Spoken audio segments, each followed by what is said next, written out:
ang pagbigay sa galing PhilMec. Kukuha tayo ng mga makinarya, ng mga equipment, na farm equipment.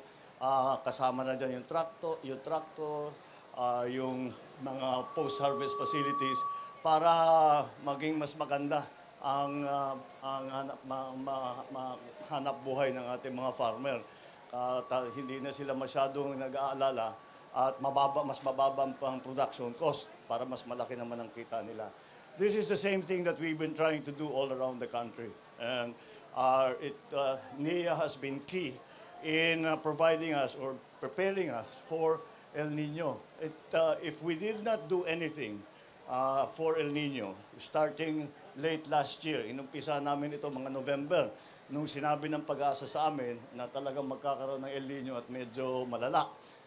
Mula nun ay sabi ko, i-prioritize na natin yung mga irrigation systems, yung mga dam, yung mga sweep, yung mga lahat ng mga koleksyon ng tubig para mapaghandaan natin. Kaya kahit papano, the irrigated areas, siyempre bababa ang ani natin dahil nga walang tubig. Ngunit sa mga area na may patubig, mas tumaas ang production rate natin. Mas malaki ang tons per hectare sa mga irrigation dahil marami tayong bagong ginagawa. So, ang susi talaga rito ay palawakin ang irrigation system. At yan ang ginagawa natin. Isang magandang halimbawa itong ating binuksan ngayong araw. Okay. For our next question, Mr. President, we have here from the Philippine News Agency. Good afternoon po, Good afternoon. Mr. President. Congratulations po sa lahat ng mga stakeholders, agencies. Congratulations din po, Governor Mendoza. Sir, konting shift muna tayo, sir, sa usapin po ng kuryente. Sir, recently, the NGCP posted po ng yellow alert in Mindanao Grid.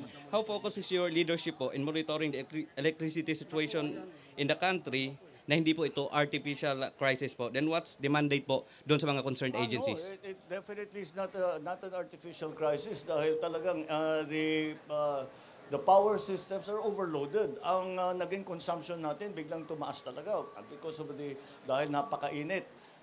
Kaya't nakabantay kami ng husto. Kaya't naman nagkakaroon ng problema sa mga iba't ibang sistema kaya namin tinututukan.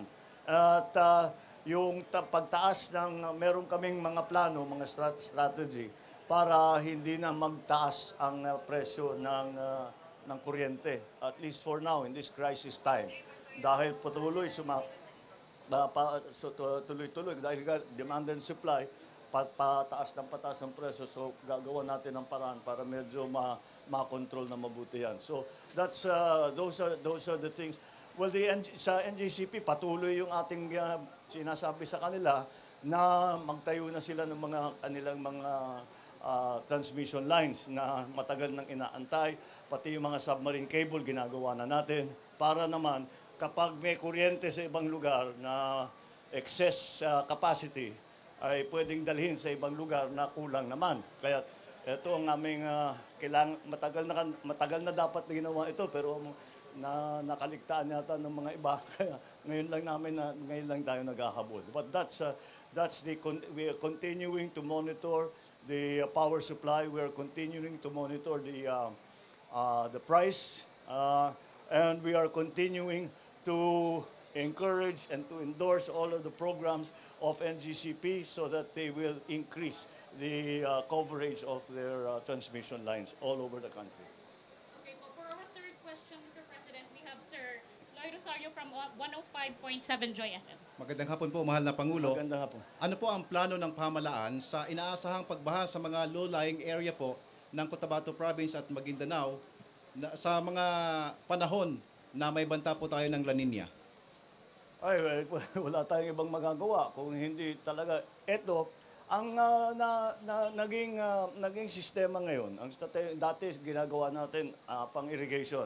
Sasabihin ng pang-irrigation yan. Ito para sa tubig, para sa tubig, ito para sa hydro. Ngayon, nagbago na ang approach. Ang approach ngayon, lahat ng ginagawa na ito, kung merong isang kasama dyan ang irrigation, kasama dyan ang freshwater supply, kasama dyan ang flood control, at kasama na dyan yung patubig nga para sa mga magsasaka. Power din kung kaya, maglalagay tayo kahit mga mini hydro lang o kundi papatungan natin ng solar.